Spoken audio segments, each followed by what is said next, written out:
Along with this. Next week we'll go back to reading. Really? The news.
All my kids are home, so they've been here for a while. We were not a lot of times.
Good morning, everyone, and good evening to those watching in Kuwait.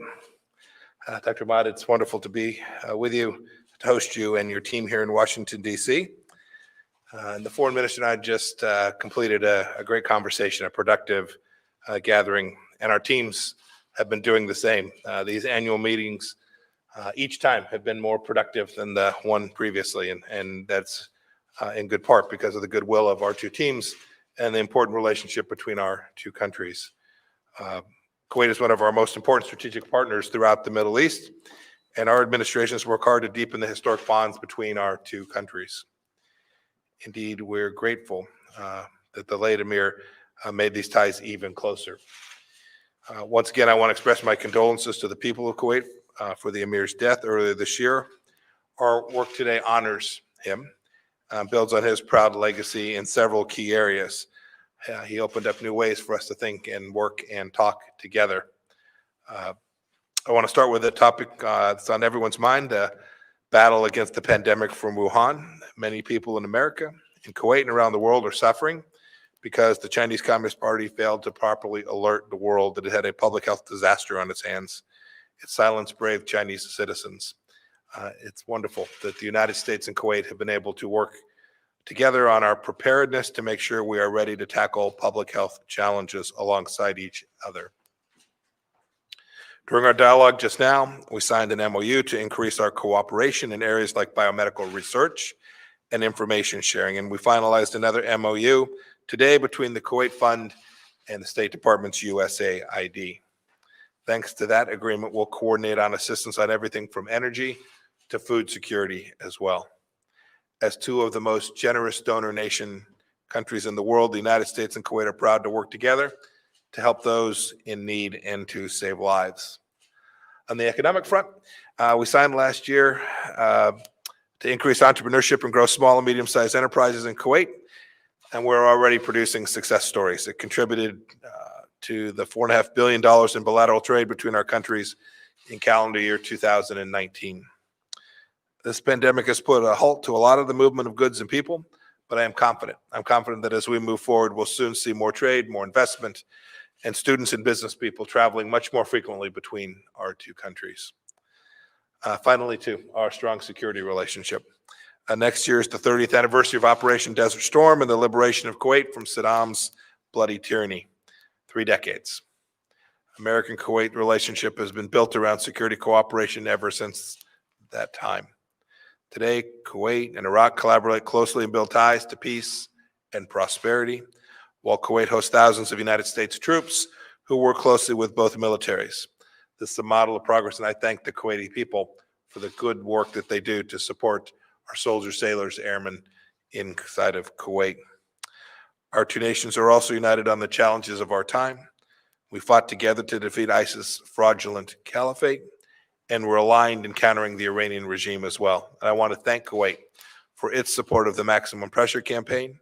Together, we are denying Tehran money, resources, wealth, weapons with which they would be able to commit terror acts all across the region. We're working to resolve other conflicts as well. The Foreign Minister and the Kuwaitis have been models in moving forward to heal the Gulf Rift, and their assistance continues to be of great importance in that respect. And as I said last year in Kuwait, President Trump and I both believe the ongoing dispute has dragged on for too long. It benefits only our adversaries. Dr. Ahmad, thank you for your friendship. Thank you for joining me here today. And thank you to the people of Kuwait for being true friends of us here in the United States. Thank you. Thank you, Mr. Secretary. My dear friend, Secretary Pompeo, thank you so much for hosting us, and thank you so much for hosting the fourth dialogue meeting here in Washington.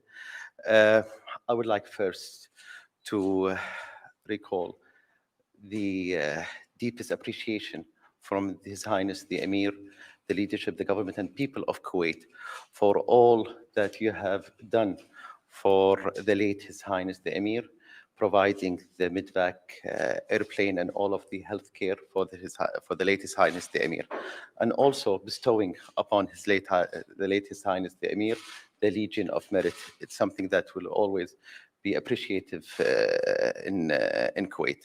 Also, I would like to express the great gratitude of the leadership of Kuwait for the continuous, relentless commitment of United States in the security of Kuwait, but also of the region and of the cooperation that we have in this regard.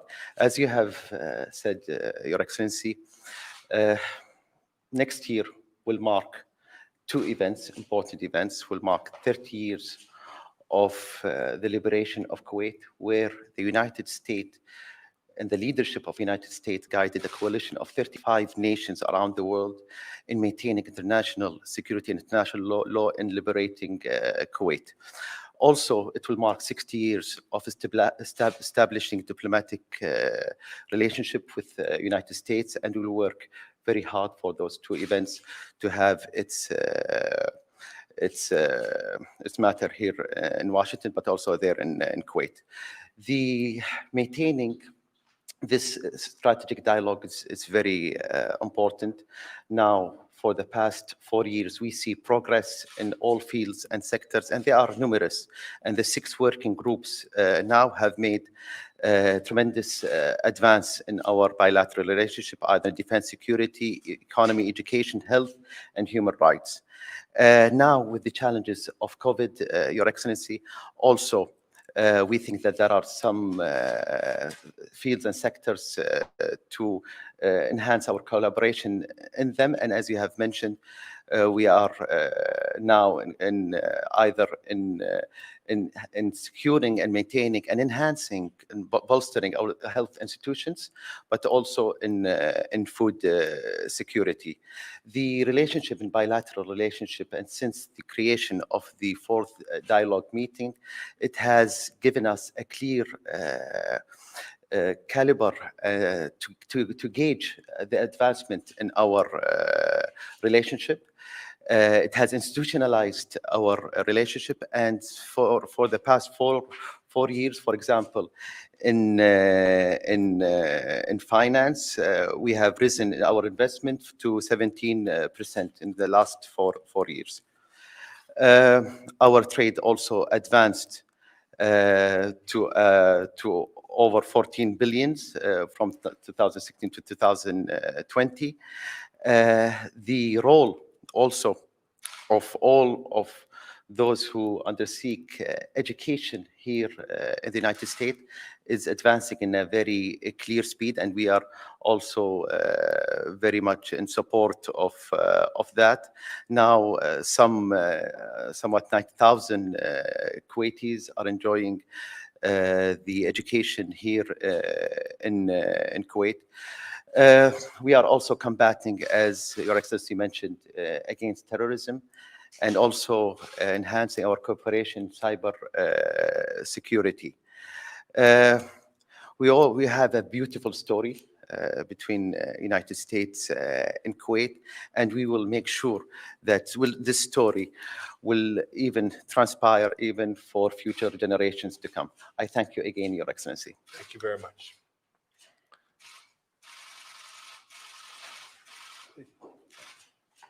Mr. Secretary, any comments or advice for your successor?